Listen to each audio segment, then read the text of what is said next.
तुर्की के विदेश मंत्री हाकान फिदान ने कहा है कि तुर्की का दूतावास सीरिया की राजधानी दमिश्क में शनिवार को फिर से खोला जाएगा।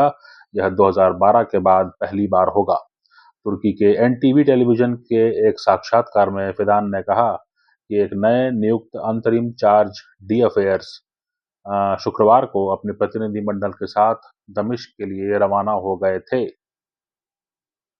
यह कल से संचालन में होगा, उन्होंने टीवी को बताया। दमिश्क में दूतावास ने 2012 में सीरिया में गृह युद्ध के दौरान बढ़ती सुरक्षा स्थिति के कारण संचालन निलंबित कर दिया था। सभी दूतावास कर्मचारी और उनके परिवारों को तुर्की वापस बुला लिया गया था। शुक्रवार को हजारों सीरियाई नागरिक दमिश्क की ऐतिहासिक मुख्य मस्जिद में इकट्ठे हुए। यह राष्ट्रपति बशर अल असद के पदच्युत होने के बाद पहली मुस्लिम शुक्रवार की नमाज थी, जबकि राजधानी के सबसे बड़े चौक और देश भर में विशाल भीड़ ने जश्न मनाया। ये समारोह सीरिया में सत्ता परिवर्तन का एक बड़ा प्रतीकात्मक क्षण था। लगभग एक हफ्ते बाद जब विद्रोहियों ने दमिश्क में घुसकर असद के नेतृत्व वाले राज्य को उखाड़ फेंका, जिसने आधी सदी से अधिक समय तक देश पर लोहे की पकड़ से शासन किया था। यह अमेरिकी विदेश मंत्री एंटनी ब्लिंकन के क्षेत्रीय सहयोगियों के साथ बैठक के दौरान हुआ, जहां उन्होंने संक्रमण को आकार देने की कोशिश की और एक समावेशी और धर्मनिरपेक्ष अंतरिम सरकार की आवश्यकता पर बल दिया। ब्लिंकन ने जॉर्डन और तुर्की में वार्ता के बाद इराक में एक अनघोषित यात्रा की। अब तक अमेरिकी अधिकारियों ने सीरिया के नए शासकों के साथ सीधे बैठक की बात नहीं की है। मुख्य विद्रोही बल हयात तहरीर अल शाम ने दमिश्क पर रविवार को कब्जा करने के बाद सुरक्षा स्थापित करने और राजनीतिक संक्रमण शुरू करने की कोशिश की है।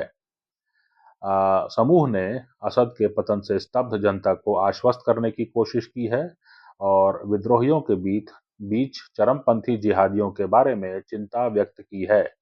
विद्रोहियों का नेतृत्व कहता है कि उसने अपने चरमपंथी अतीत से संबंध तोड़ लिया है। हालांकि एचटीएस को अभी भी अमेरिका और यूरोपीय देशों द्वारा एक आतंकवादी समूह के रूप में नामित किया गया है।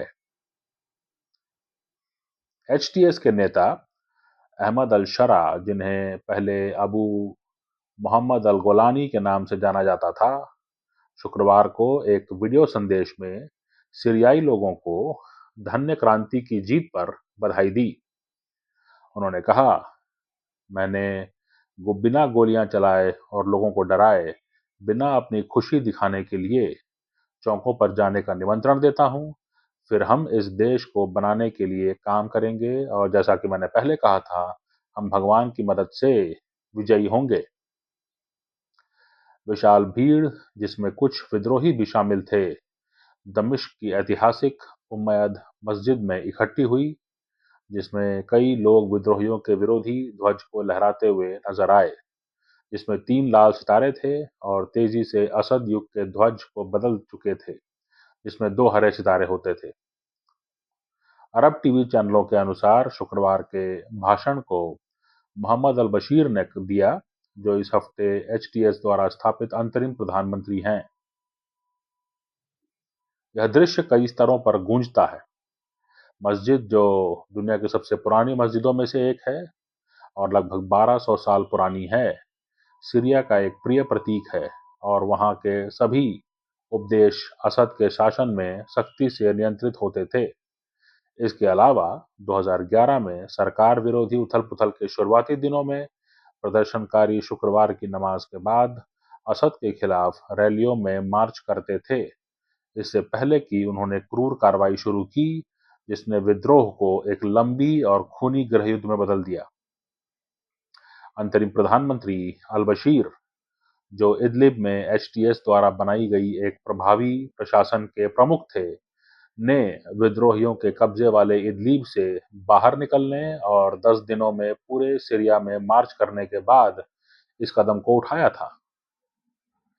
अल-शरा एचटीएस के नेता ने सीरिया में एक बहुलवादी सरकार लाने का वादा किया है, ताकि कई सीरियाई लोगों, खासकर इसके कई अल्पसंख्यक समुदायों के बीच यह डर दूर किया जा सके कि विद्रोही कठोर चरमपंथी शासन लाएंगे।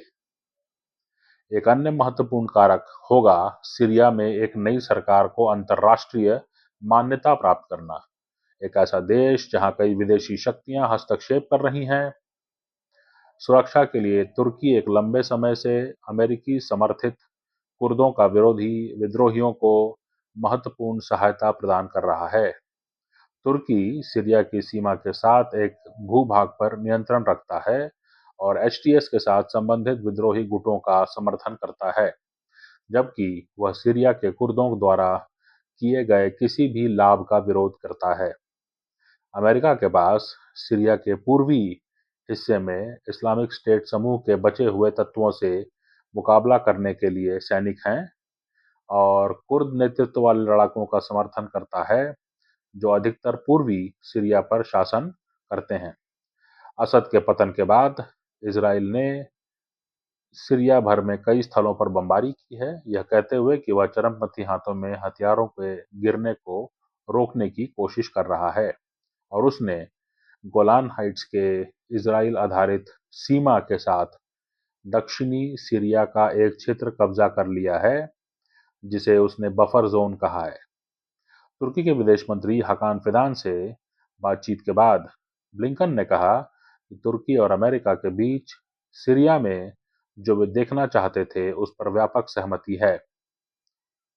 इसका आरंभ एक समावेशी और धर्मनिरपेक्ष अंतरिम सरकार से होता है, जो अल्पसंख्यकों और महिलाओं के अधिकारों की रक्षा करती है और जो सीरिया के पड़ोसियों के लिए किसी भी तरह का खतरा नहीं है, ब्लिंकन ने कहा।